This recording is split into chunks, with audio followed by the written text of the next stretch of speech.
आपने रानी लक्ष्मीबाई की कहानी तो ज़रूर सुनी होगी। खूब लड़ी मर्दानी वो तो झांसी वाली रानी थी। लेकिन आज मैं आपको सुनाने जा रही हूँ एक और रानी की कहानी, जिसने कभी हारना सीखा ही नहीं।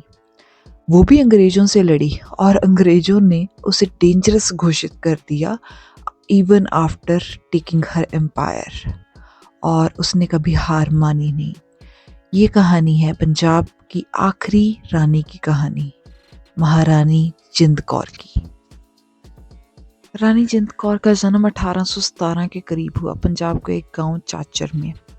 उनके पिता का नाम मियाँ ईशर सिंह औलख था, जो महाराजा रंजीत सिंह के दरबार में काम करते थे। और उनका परिवार एक आम परिवार था, लेकिन ईमानदारी और वफादारी से भरपूर।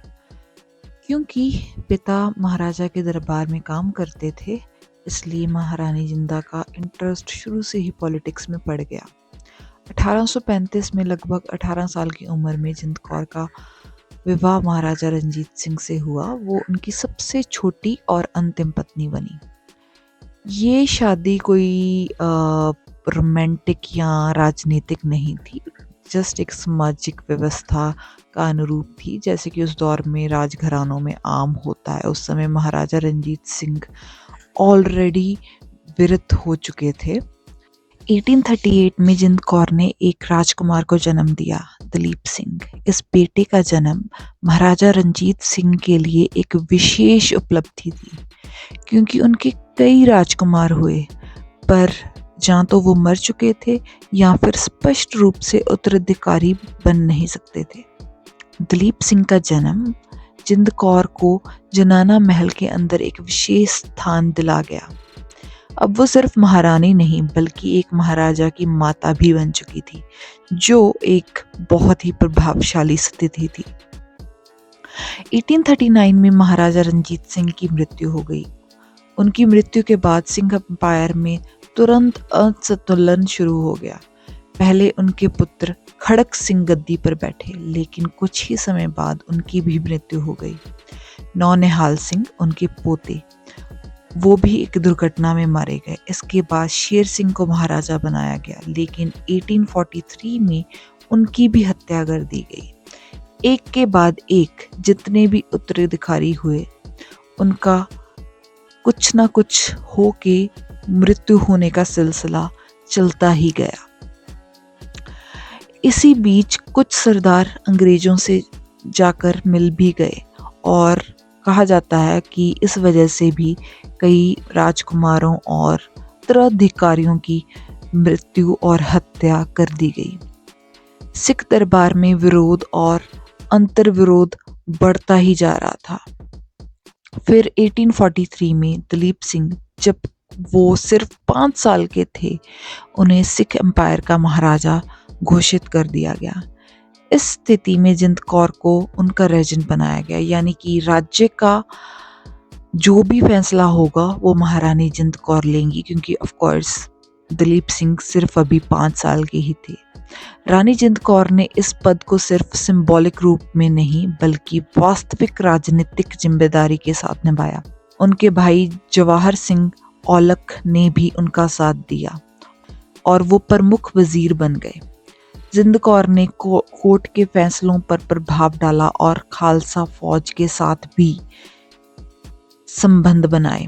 उन्होंने एक माँ और रेजेंट दोनों के रूप में सिख राज को संभालने की पूरी कोशिश की, लेकिन दरबार की राजनीति, ब्रिटिश रुचि और फौज की अव्यवस्था संभले, क्योंकि एज आई मेंशन बिफोर, कुछ सरदार ब्रिटिशर्स से जाकर मिल चुके थे। 1845 में सिंह एम्पायर और ब्रिटिश ईस्ट इंडिया कंपनी के बीच पहला युद्ध हुआ। इस युद्ध में सिख फौज ने बहादुरी से लड़ाई करी। कुछ हिस्टोरियंस के अनुसार ये युद्ध सिखों की हार इसलिए हुई क्योंकि कुछ अफसरों ने जानबूझकर अंग्रेजों के लिए रास्ते खुले छोड़ दिए। और फिर आई 1846 में ट्रीटी ऑफ लाहौर। इस ट्रीटी में सिख एम्पायर ने कश्मीर और अन्य इलाकों को छोड़ दिया। ब्रिटिश रेजिडेंट को लाहौर में नियुक्त किया गया, सिख आर्मी को घटाया गया और रानी जिंद कौर की सक्रिय भूमिका को कम कर दिया गया। मतलब कि उनके जो पावर्स थी उनको बहुत ही कम कर दिया गया।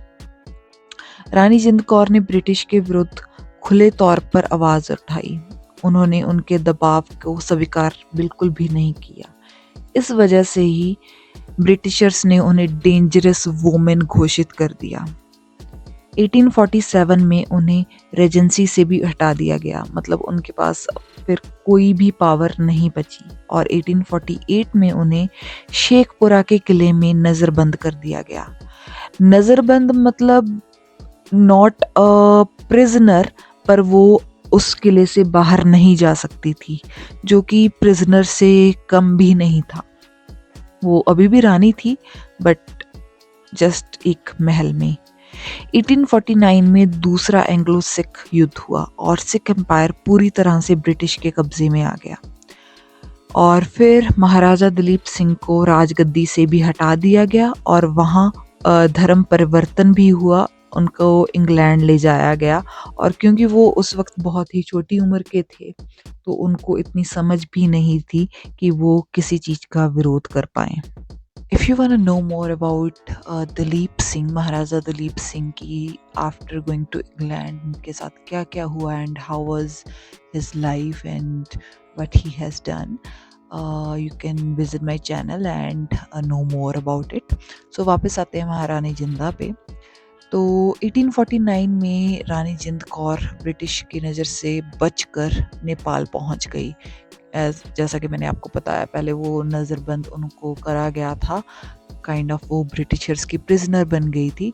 तो उन्होंने एक दिन नज़र बचा के उस नज़रबंदी से निकल गई और नेपाल पहुंच के उन्होंने वहाँ 11 साल अपना जीवन व्यतीत किया। उस दौरान उन्होंने बहुत कुछ किया, जैसे कि सिख जत्थेबंदियों के साथ गोपनीय संपर्क बनाए और भारत में ब्रिटिश विरोधी भावनाओं को प्रेरित करा। और उन्होंने महाराजा दलीप सिंह से कांटेक्ट करने की भी बहुत कोशिश की, पर वो भी शुरुआत में सफल ना हो पाई। बट फिर जब महाराजा दलीप सिंह को उनका लेटर मिला तो वो उनसे मिले। महारानी जिंद कौर का आखिरी समा अपने बेटे महाराजा दलीप सिंह के साथ ही बीता और उन्होंने उन्हें इंस्पायर करा और अपने सिख राज के बारे में बताया। If you want to know more about how she escaped the Sheikhpura Killa and वो कैसे नेपाल पहुंची and then reached out Dalip Singh and then reached England, I'll surely make a part 2 about it and stay tuned.